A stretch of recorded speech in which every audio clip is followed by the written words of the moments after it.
दिल्ली वार्ता के लिए सूचना आएगी तो उसी संबंध में वार्ता के लिए बातचीत हुई है। मतलब दिल्ली से कहा गया था मुख्यमंत्री से मिलने के लिए। क्या सर अभी जो कयास लगाया जा रहे हैं मंत्रिमंडल विस्तार के, क्या उसको लेके भी चर्चा हुई है? कहा जा रहा है कि आने वाले हफ्ते भर के अंदर मंत्रिमंडल विस्तार हो जाएगा। अभी इस पे कोई चर्चा नहीं है। जब तक दिल्ली नेतृत्व से कोई सूचना नहीं आएगी तब तक उस पर कुछ नहीं हो सकता है। आपकी जानकारी के अनुसार, क्योंकि आपको तो ज्यादातर सभी चीजें पता रहती है, चाहे विपक्ष हो पक्ष हो, कब कहाँ क्या होने वाला है, तो उसकी जानकारी के अनुसार क्या मंत्रिमंडल विस्तार की कोई जानकारी अभी तक है?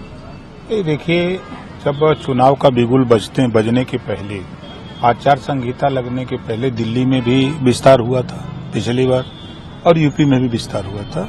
तो उस आधार पे ये हम लोग कहते हैं कि आचार संहिता लगने के पहले विस्तार हो सकता है, ऐसी चर्चा रहती है। मतलब हो सकता है, जो अभी जो ये है कि लोकसभा के चुनाव में जो महीने भर का टाइम, लगभग महीने 2 महीने का, उससे पहले उत्तर प्रदेश में हो सकता है। कौन कौन लोग शामिल हो सकते हैं? एक आपका नाम चर्चा में था, आपने ये भी कहा था कि जो विपक्ष के जो लोग एनडीए में शामिल हुए हैं या आरएलडी है, उनको भी मौका मिलने वाला है। अब जो बातें वहां नेतृत्व के तय हुआ होगा, अब वो हमको जानकारी नहीं है। वहां से जो सूचना आएंगी तो वो सब आपके सामने मिलेगी।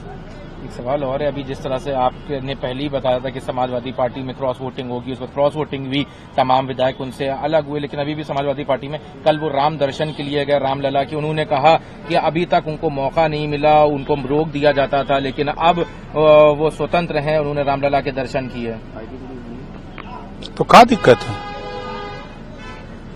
जो भगवान राम को मानने वाले लोग हैं वहां तो दरवाजा खुला है, जाके दर्शन करना चाहिए। कौन रोक रहा है? तो पहले जिनके साथ थे वो भगवान राम को नहीं मान रहे थे क्या? समाजवादी पार्टी जो वो कह रहे हैं कि वहां समस्या होती थी दर्शन नहीं करने। भगवान राम के गुरु को तो मानते हैं। शंकर भगवान की तो पूजा सुने की कार्यालय में की और मंदिर बनवाने की बात कर रहे हैं सैफई में। तो चाहे राम कहिए, चाहे शंकर भगवान कहिए, चाहे कृष्ण कहिए, सब एक हैं।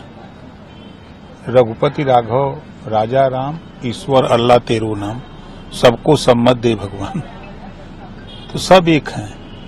तो अब उनका विषय है और संविधान में सभी लोगों को छूट है अपने अपने धर्म, अपने अपने मजहब के हिसाब से पूजा पाठ करने का। क्या लगता है कि समाजवादी पार्टी में अभी ये जो विधायक हैं, इसके अलावा और भी लोग हैं जो टूटने वाले हैं और इंडिया के साथ आने वाले हैं? धैर्य रखिए। कुछ तो बता दीजिए, आपको तो सारी मालूमात रहती है। धैर्य रखिए, बताएंगे।